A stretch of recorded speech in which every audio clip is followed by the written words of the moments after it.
پاکستان میں ہمیشہ سے یہ تنقید کی جاتی ہے کہ پاک فوج کا سیاست میں کوئی کام نہیں ہے، اور جبکہ یہ ادارہ اپنے آپ کو پولیٹیکل بتاتا ہے تو اس کی غیر جانبدار پوزیشن کی نئی تشریح کر دی جاتی ہے۔ دیر پا سہی مگر جنرل باجوہ کے اس اقدام کی پذیرائی ضروری ہے، کیونکہ یہیں سے پاکستان میں جمہوریت کی جڑوں کو مضبوطی میسر آئے گی۔ لیکن موجودہ حالات و واقعات کی نسبت سے اس بات کا تعین کرنا انتہائی مشکل ہے کہ یہ رویہ کیوں کر اور کب تلک جاری و ساری رہ سکے، جبکہ پاکستان کے دشمن پاکستان کے ناقابل تسخیر دفاع میں مسلح افواج کے کلیدی کردار کی توثیق کرتے ہیں۔ پاکستانی افواج کے ملکی سیاسی صورتحال سے لا تعلقی ظاہر کرنے کے ساتھ ہی جیسے ہی سب کو پاکستان کے خلاف اپنے منفی عزائم پر عمل درآمد کرنے کے لیے ایک راہ استوار ہوتی نظر آ گئی ہو۔ صورتحال میں ایک تو دشمن قوتیں خود ہیں، جبکہ دوسری طرف وہ معصوم عوام ہیں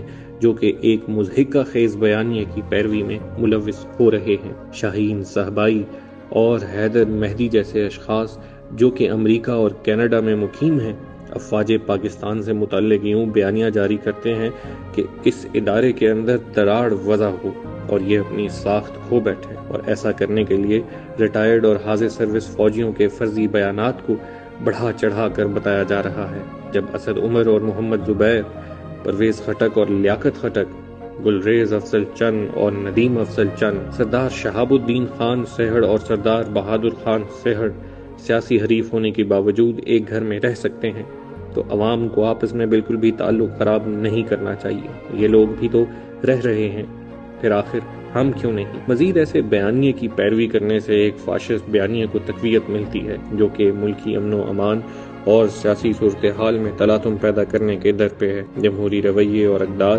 اس بات کے منافی ہیں کہ محض ذاتیات کو اس قدر ترجیح دی جائے کہ ملک کے لیے غیر ذمہ دارانہ لائحہ عمل تیار کیا جائے جس سے مستقبل قریب و بعید میں قومی مفاد کو ٹھیس پہنچتی ہو۔ جمہوریت کی خاص بات یہی ہے کہ اس راہ پر چلتے رہنے سے ہی سیاسی پختگی سے ہمکنار ہوا جا سکتا ہے۔ ہمیں چاہیے کہ ہم ذمہ داری کا مظاہرہ کریں اور دانستہ و غیر دانستہ اپنے قومی مفاد کو نقصان نہ پہنچنے دیں۔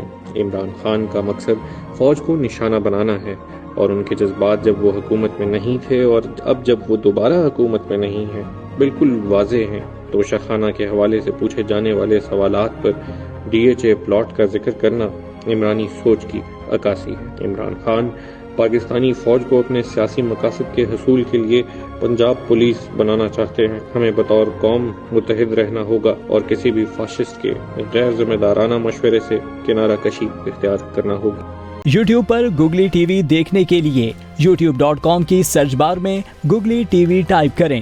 گوگلی ٹی وی کے پیج پر سرخ رنگ کے سبسکرپشن والے بٹن پر کلک کرنا نہ بھولیے۔ یوٹیوب پر اپلوڈ ہونے والی ویڈیو سے باخبر رہنے کے لیے بیل آئیکن پر کلک کیجیے۔